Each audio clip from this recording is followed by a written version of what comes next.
want to welcome everybody back, and we're on the home stretch here. So we're excited to continue to push through and hopefully get you lots and lots of tools and a decent amount of hope and excitement for this exciting new time.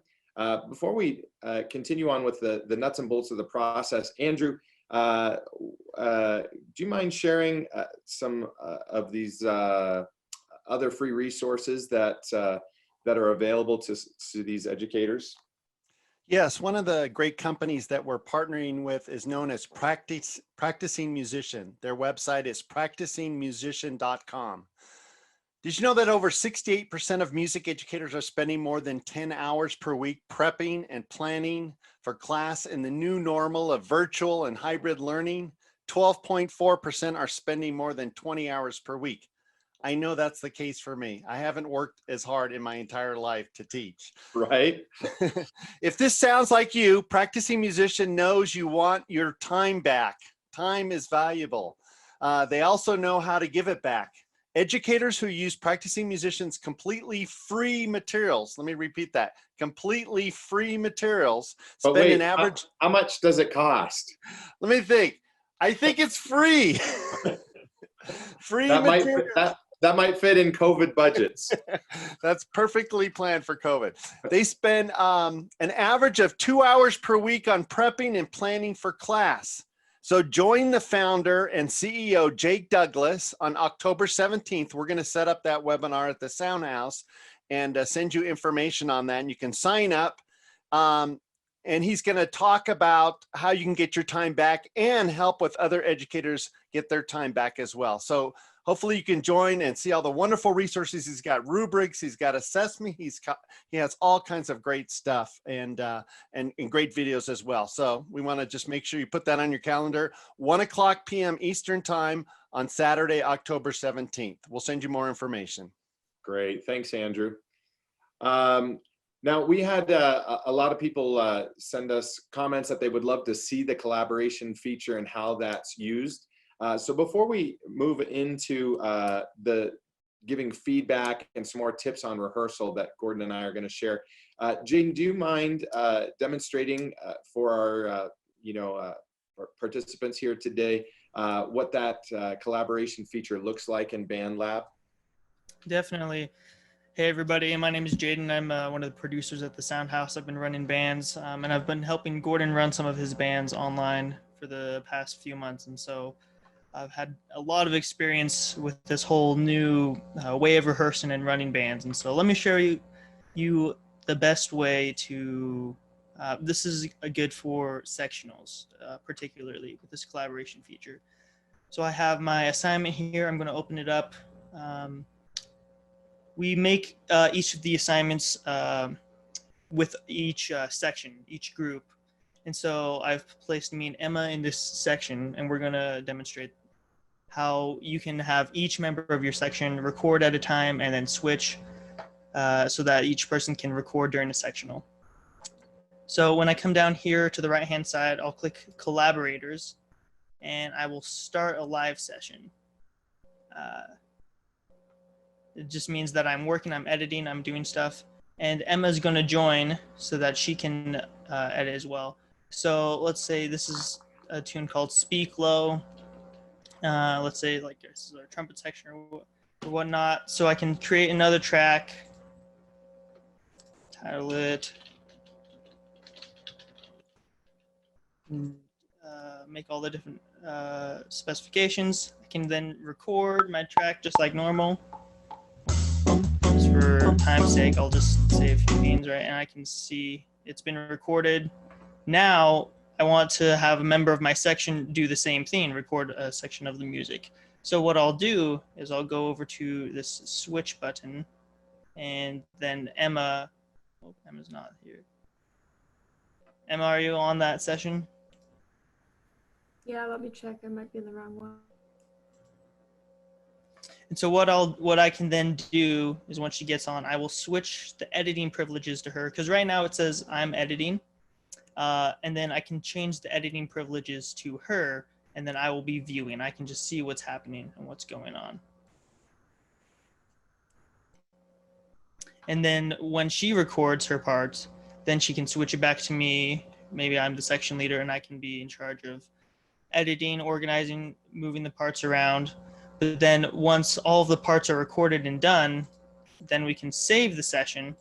There we go. Actually, so I will end my session real quick and join Emma's. Come down here to collaborators. So when I want to join the live session, I will come up here, press join. And now I can see Emma's mouse. She's in control. So Emma, you can go ahead and like make a track, record something, and then you can switch the privileges to me and I'll do the same.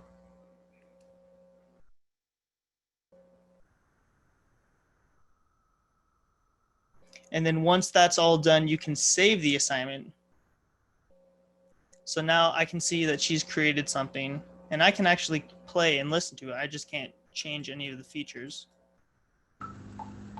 Testing, 1, 2, 3. So I can hear her talking. And then once she gives me the editing privileges, then I will be able to do that. And then save the assignment. There is a save and a submit option. If you push submit, you can no longer do any edits to the assignment. But if you press save, the teacher can still access it and you can do stuff. All right, so now I'm in the editing mode. So I can add a track and do something like I did before, or I just test and record Testing, something. 1, 2, 3. You can see that, and then we can analyze musically our two different parts, place them together, and make it. And then I can come up here and I can save it, and that way the teacher can review it later on. So that's how the live collaboration feature works. Jaden, there's a question if there's a limit to the number of collaborators, and I'm sure there is, but I think it's a pretty high number. So I think it's like 50 or so it won't be an issue. If you have a section of 50 trumpet players, you should probably have more bands. Yeah, you're already out of luck because you're not going to be in one session anyways. So yeah, so exactly.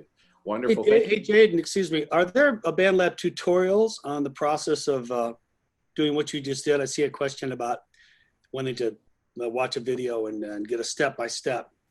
definitely. There Yeah, are. BandLab, I believe, has some videos, and we have our own training videos that we've developed and created as well for all the different processes for you guys to make it as easy as possible. Yeah. So again, just to add on to that, BandLab does have several training videos, and you can find lots of tutorials online. We at Soundhouse at EdTech, part of the services that our business provides is detailed training with video tutorials, both for educators and for students. And that's on a subscription basis. And so that's another service that we offer that's available. If that would be of assistance to you, we have videos tailored specifically to this application for both the instructors and the students in the ensembles. So wonderful. Jaden, thank you so much for sharing that with us. Mm-hmm. Okay. So right now, I'd like to take just a few minutes, Gordon, for you and I to talk a little bit more about the experience that we've had running ensembles here, and the process of giving feedback and some of the other things. I think before we get into that, Gordon, I think it would be great for you to comment on this as well. But the first thing that shocked me about this, was the amount of music that we were able to cover. And I'm wondering if it was the same for you, but the group that I spend a lot of time working with is the Crescent Super Band, which frequently wins Downbeat Awards as one of the top, if not the top, high school jazz ensemble in the nation. And so these are professional musicians, even though they're high school age, that are out gigging. And we typically do an entire concert's worth of music each month. So anywhere from 8 to 10 charts a month that we prepare to perform. And so as we moved into this online format, I sent out 8 tunes. I said, okay, here we go. Let's get working on our 8 tunes. And boy, it was like hitting a brick wall. And I realized very quickly that the amount of music we were able to work through in this format was very different, and not because of the technology, but because of the objective. As we mentioned earlier in the session, like, you know, I was used to preparing my musicians for a live concert. And of course, in a live concert, you can get away with a whole lot more than you can get away with in a recording session where every mistake, every error is going to be highlighted. Did you have the same experience, Gordon? Yeah, I did. I think that we also had a situation where we started our sessions at the start of the quarantine, and schools were shutting down, and so we had students with not a lot else going on. So I think that probably worked in our favor in order to, you know, get them to take on more charts than they would, and that's something that I'm curious about going forward, as now students are sitting in front of a computer screen all day, you know, and having be responsible for other subjects as to what that. But as I indicated earlier, I kind of want to be the guy that the students complained about. Like, he thinks his class is the only one that we have, you know, and adjust if I have to. But the other thing, and I know the kids in the super band and the kids that I was fortunate enough to have in my band were self-motivating, high-achieving kids. They would correct me on stuff like, "Hey, Gordon, you're muted." "Oh yeah," you know, "Gordon, you're looping this, or you've got that soloed," you know, and because they're on an upper level. So I was lucky, you know, to be able to have that as a group. But I also realized that I was maybe not expecting as much as I needed to as the semester wore on. So I definitely adjusted. But I think I saw a comment earlier from Donna about choir music. And it was back when we were talking about the tools we're using, auto-tune and whatnot. And she made a comment that there are adjustments that singers and musicians make when they're playing together in one room. Yeah. Little subtle, like thousands of them, you know, every minute that you make these little adjustments, and they're not there here. So I think a lot of what we're talking about is compensating for those adjustments. And Donna said, so in that light, 10 to 20% auto-tune, that's helping to make up for the fact that we're not making those adjustments. The same thing happened with the Big Fat Band. We recorded 2 songs remotely a couple months ago. And I was thinking, wow, that's just not quite as in tune as it usually is. And I'm talking about, you know, the top 1%, you know, in their field. So I had to ask them, hey, go back and listen to that again, do that again, or tune it, or do whatever you have to do. So I think that we're really talking about a blending of technology and our usual pedagogy in terms of you know, how music and technology are balanced.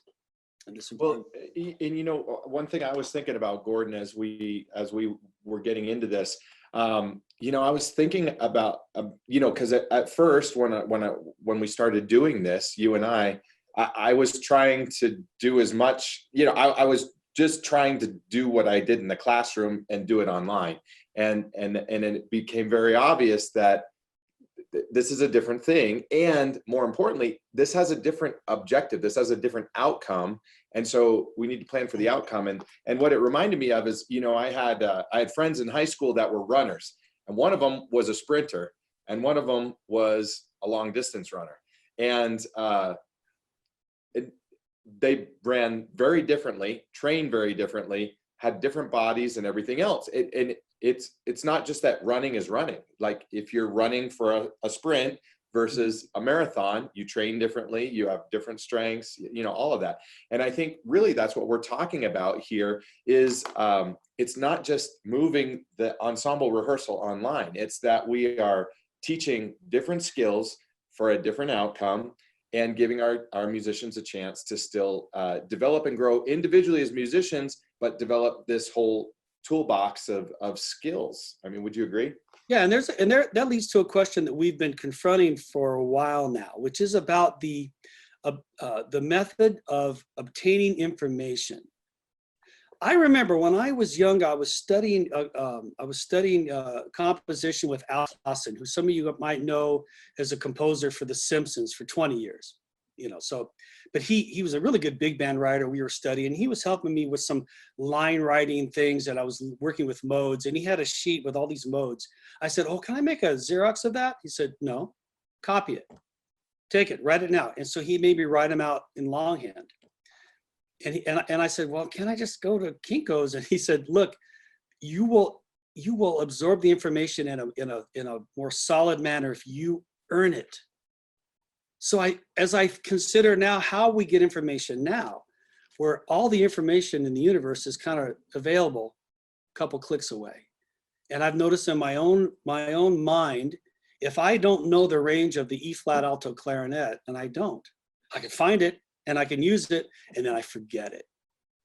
So this is an interesting question for our students as to how they are learning and how they are absorbing information that informs who they are as musicians and as people. But I don't think the genie's out of the bottle. You know, this is how it works. And so I think adapting to that while trying to, keep our foot in the environment that we came out of and we know is important for them, to try to kind of get the best of both of those worlds. Yeah, no, exactly. And so all of this to say that, just to set the stage for everybody, including myself, a reminder that, in this model, you are not going to be able to prepare the same amount of literature that you would have in person, because the objective, again, is not for a live concert, it's for a recorded concert, a recorded performance. And certainly none of your students, I don't care what level your ensemble is, nobody wants to listen to Clams on a recording in a performance. And that's the thing is, and that's the beauty of this tool, is every ensemble, whatever their ability level, has the opportunity to create a really fantastic final product. And it's an art, right? And Gordon, one thing I bet you tell your students the same thing, but one thing that this whole process made really clear to me that we talk about a lot is, when we're playing live, I talk to my students about how the mic and the sound man is just as important to their instrument is their horn and the microphone and the sound man that's putting that sound out to the audience, right? And now in this format, in this environment, my instrument is my horn, the sound that's coming out, my microphone into my computer, and then this software where I'm editing. And my instrument is not just the sound I'm making, but it's how I capture the sound and how I manipulate the sound afterwards, right? Yeah. It's just another tool. And did I ever tell you about my saxophone lesson with Phil Woods? You did not. When I was a senior in high school. No, and I he want to hear it. moved to LA, and he taught a friend of mine a lesson. And he said, oh, it was so great, you got to call him up. So I called him up, and now he's my idol. I go to where the house he was staying at, and he goes, all right, man, play something. So I got my alto out, and I just went, play some stuff. He goes like this, he goes, play a song, man. So I go, da da da da da da da da. He goes, why'd you do that? You mean the grace note? He goes, yeah. I was kind of stylizing, and he goes, man, how dare you come to me sounding like that? But he hated me. And so he was staying with a guy named Vic Morosco, who's now living on the East Coast, but he was a really good saxophonist, kind of classical studio guy. And he goes, you're going to study with Vic. So Vic comes in, he goes, all right, kid, first of all, look at your embouchure. And he corrected a lot of my tools that I never considered. My mouthpiece, my ligature, the reeds I was using, everything. Phil did me a great service by telling it the way it was, because I never thought about my tools. Right. I just wanted to get to the music. So what you're saying is completely correct. It's not only just about the horn you play, the nuts and bolts of playing the horn with the breath controller and all that stuff, but it's also now the technology is a part of your tool set in order to bring the music. And once you do it, as you say, this is a permanent document of who they are now. This goes up on YouTube. It's going to stay up there. But that's awesome. It's an incredible thing. Grandma from Iowa or from wherever she's from can be there for the premiere, of your piece. And I think because of that, we need to approach it a little bit differently than we do the spring concert in the Performing Arts Center that you play the music and it evaporates into the air, and then, you know, we all remember it in our minds. So I think that the knowledge of the fact that it's a permanent thing. I remember my transition when I started making records, and I remember thinking, oh, that's good, that felt good. And then I'd have a friend say, well, we should give it one more listen. What about that little clam there? What about that little thing there? He goes, you may not bother you now, but in 5 years, you're going to have a different point of view. Well, and we all know that that's how it works with a recording is the first time you listen to the final recording, you might not hear it, but you might think, oh, I might have heard something there. And you listen to it again, and then you for sure heard it, and then you can't unhear it, right? Like then all you hear is the mistake every time you listen to the piece after that.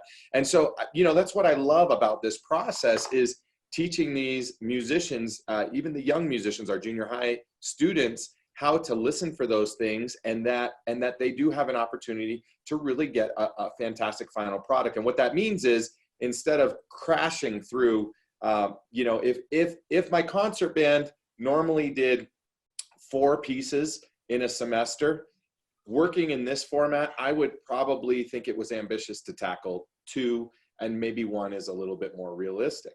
And so just setting the stage of expectations for everybody that this is a different preparation for a different type of thing. And Gordon, you know, we talked about how this model just replaces what we were doing as far as the feedback loop. What was happening in person, we're still giving that feedback. Now, you know, how would you recommend for these directors who are watching this, getting that feedback to the students in this new format? I mean, I have ways that worked for me. I'm sure you found ways for you that were the best for you to be able to get them information throughout the week. I wonder, well, okay, yeah. And at Sound Lab, I mean, at Soundhouse, we use a social media program. I don't know if we talked about it yet today. We haven't, no. Called Ambi.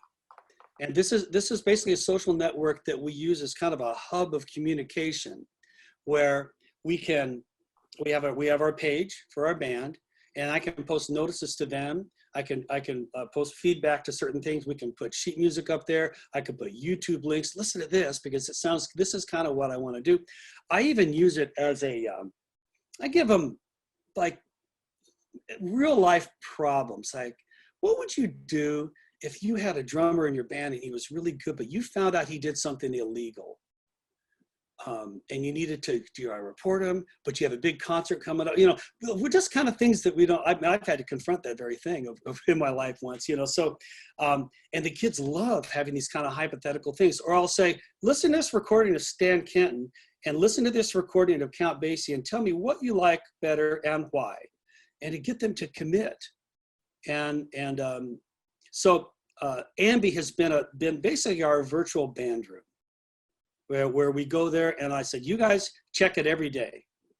Every day you go on Ambi and make sure there's, and then also we have a decorum where I post a message. I go, I want you to put a yo in the comments, so I know that you heard me, or yeah, got it, thanks, some indication, you know, so I know that you read the message and received it. So that's been a pretty useful tool for communicating, you know, to them on it. And listen, most of you out there are hopefully seeing your students a couple times a week these days, where our rehearsals were once a week. Now, one other thing though I wanted to talk about was about the sectionals. And both Dave and Vance talked about this. I think it's great, some of their comments about empowering the students, deputizing these students to help in the heavy lifting here. And that's what we do here at Soundhouse. The section leaders run the sections, they're recorded, and then I get a recording so I can review them and see what they do. But that has been, and not just because it takes an hour, I get an hour of my time back, but it just deepens their commitment and their accountability, you know, towards making the music right. Yeah, those sectionals are a really effective part of this program in that deputizing process and giving ownership to the students. I think it would be helpful, you know, to just kind of review for us, Gordon, you and I, what we've done. As Gordon was mentioning, you know, our rehearsal model here since the spring has been, we see the musicians for an hour a week in a Zoom session like this, where we would pull up the band lab session. We would have mixed down each section. So as we're listening to the music, we're hearing the entire ensemble. We have the whole ensemble in the Zoom session. And, you know, as a director, I'm gonna, you know, play I'm driving the band lab session and giving feedback. I might be highlighting sections. I might be talking about things that I want changed for the next week. And then, so that's for an hour a week. Then over the course of the week, then those musicians are getting together, students are getting together in sectionals for an hour. And then I'm taking my time as a director to go and listen both to those sectionals and also to the tracks that the students are recording in Band Lab. And then I'm giving them feedback. Gordon and I happen to use Ambi to give the feedback. I can film a video of myself giving that feedback, or I can even record an audio track of giving direct feedback in Band Lab itself if I wanted to do that. So there's a couple different ways to get the feedback to the students. I mean, as Gordon was saying, Ambi is kind of our virtual band lab, our band room that we use. And what I love about it, it is a closed, safe system. It works, again, it meets the privacy requirements of most school districts. And so I can send a group message to an entire section. I can send it to an individual. I have that opportunity to give feedback. But in that way, that's how these rehearsals are taking place, where I'm giving feedback as a director to the students. I'm doing that both with recorded feedback and also in a live session with my students, a rehearsal session with those tracks. Caleb, I have a little segment that Jaden cut together of that very process. If we could take just another few seconds, I can show this to everybody. Great. Okay, here it is. We're rehearsing a song called Hunty Wabbits, and the trombones having a little a cappella section that we're going over.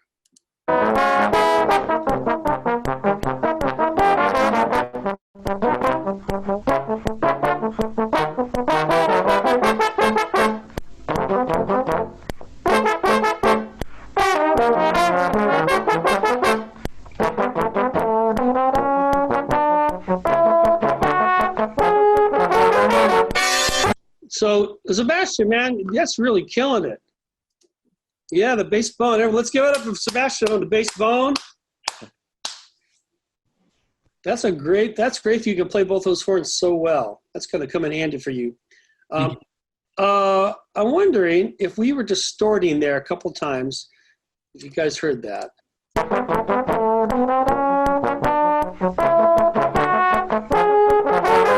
Right there. Da-da-da-da. It seems a little overdriven, and I'm wondering if we can determine where that's from. Here's what I'm going to do. Let's solo Sebastian's two parts here just to see. I think that's where the distortion is.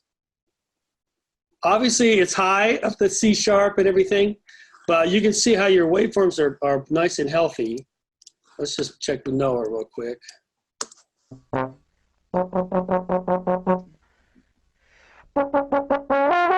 Yeah, you're good.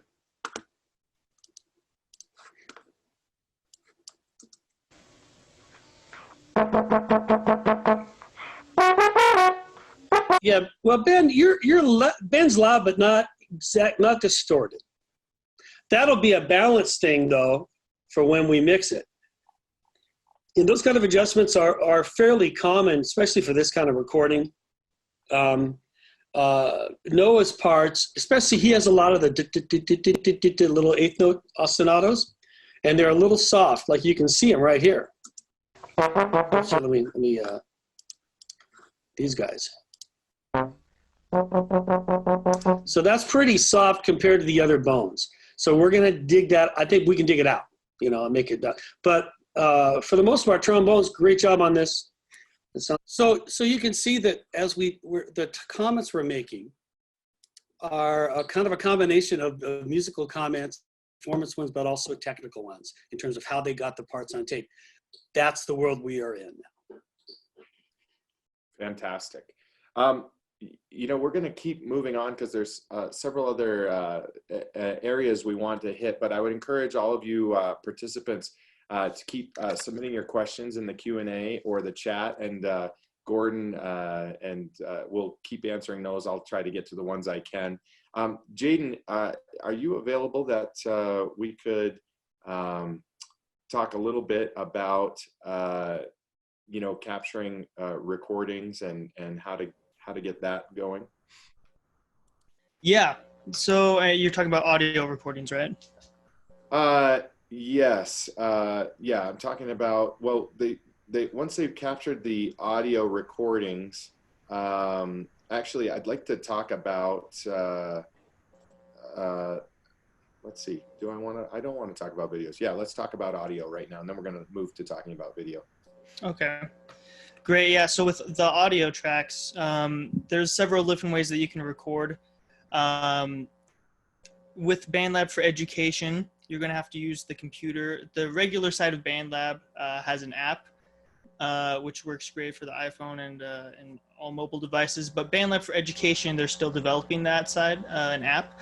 So, but when you use your computer, good ways that you can record are either going to be just a regular headset, headphones, earbuds that have a microphone built into it. Even like the simple Apple wired headphones do a great job of picking up audio. So you just plug that in, and you can actually select in BandLab which input you're going to use for the recording. And maybe actually I could potentially show you how that works. I just need to get my headphones. So you can either use that. Another option, a better option that we have is USB microphones. Those can pick up sound really well, and a little bit clearer than just a regular headset. We prefer not to use the microphone that's in the actual computer. In some cases, we found for strings that it can pick it up fairly well, but for instruments such as trumpet or brass, there's a lot of distortion, and it doesn't completely pick up the audio very cleanly. So it kind of depends on the instrument. It might also depend on the computer, but generally, as a rule of thumb, the computer microphone is not the best option for recording. Some kids have an audio interface with a professional microphone that will work, and that's obviously the best setup that you can have, but that's also a lot more expensive. But a simple USB microphone, that's $30. It's going to be great. If not, something simple like these headphones that has the microphone in it, in the wiring. So, and I can actually show you. So I've plugged these into my computer. The way that you select, let me share my screen here. The way that you select which mic you're going to use, let's say I'm recording the tenor solo. So I'll click on here or push down here, source. I can see right now my input is my audio interface, but if I scroll down, I can see headset microphone. So I'll select that, and now I can wear my headphones so I can hear everything, and then the microphone is right next to my face or wherever my instrument. It'll pick up everything just fine. And actually, we've had a number of students who have been able to record that way, and it sounds fine. So, that's how you're going to switch between the different recording, different inputs. Some of the recommendations that we have for those for recording remotely. Those are the best options that we found for that. Great, thanks, Jaden. And Nick shared a little bit earlier about some of those USB microphones that are a good fit. That's fantastic, so they can see how to select that. Now, Daniel, once the musicians have recorded their audio into BandLab or whatever DAW they're using, there's an additional process that needs to take place for it to actually sound like something we want to listen to. Can you explain that process and what these directors would want to try to accomplish to get a finished product that they'd be happy with? Yes. So, yeah, after all of the parts are recorded and you're ready to send them in, or you're just ready to mix them if you choose to do it on your own, then comes the mixing process. So, and the editing process as well. And that entails like nudging little parts around and just doing little edits on like the timing, and maybe some intonation things, just to make sure everything is exactly how you want it. And then after the editing process, then would come the mixing process. And can you break yeah. down what mixing is? Mhm. I'm not sure that every director is going to have had experience with that. Absolutely. So mixing is essentially just taking all of the dry recordings, adjusting the volumes of every part individually, which is called balancing. So similar to in a live rehearsal, how you might tell the clarinet section to play quieter, and stuff like that. Now that would largely be done in the mixing process. So you can just move the already recorded audio down in volume, for example. And then it's also where we would add certain effects like reverb, EQ to manipulate the frequencies of any part if we need, and things like that. It's where you take all these parts and you kind of glue them together into the final cohesive product, if that makes sense. Great. And then, you know, typically in a recording, certainly not required, but you know, they may want to do the additional step of mastering. Do you want to talk about what the mastering process Yes. is? Just general overview of that. Right. Mm-hmm. So, yeah, generally after you have your mix, then comes the mastering process, and this entails maybe changing some frequency balance things, and an important part of mastering is adjusting the final volume or loudness of the track. So, for example, different streaming services like YouTube or Spotify will have different standards for how loud the track is, and there are different tools used to measure said loudness. And this is where you adjust everything to meet those standards. So it's kind of doing all the final adjustments to the audio before you send it off to your final product. Right. Great. Thank you for explaining all that, Daniel. So, again, if you listen to the raw tracks in BandLab, they sound a lot like, you know, you heard some of Gordon's rehearsal, you know, recordings. It does sound very much raw. You wouldn't want to take those raw tracks and simply mix them down and put it with a you know, video for your performance.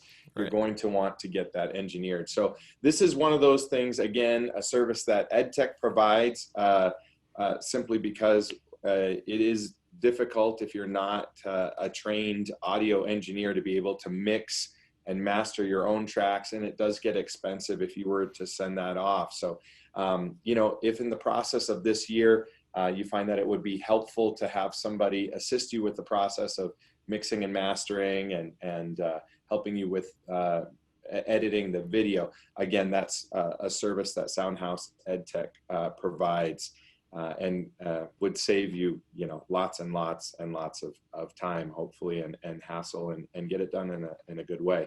But certainly you can do it on your own. You don't need to pay somebody, but it is going to take an investment of your time as an educator to learn how to do that. Wonderful. Thank you, Daniel, for that. I do, let's see. Wow, are we actually on time? We're on time. I can't even believe it. Great. I do want to pause for a moment and answer any questions live that you might have right now. Does anybody have any questions about what we've covered in this most recent part that you would like to ask? Looks like we're doing pretty good. All right. Well, we are going to take. We're almost wrapped up here. We've got just a few hours left. We're going to take another short break here. And then when we come back, we're going to talk about the performance piece of this. So we've been talking about how to rehearse, how to capture the audio, how to engage the students. What we want to talk about now is the final product. Of course, you know, if we were a basketball team and all we did was practice dribbling all day, you know, the guys on the team are going to quit pretty fast. And unfortunately, that's really what we see happening quite a bit right now with our music ensembles going online.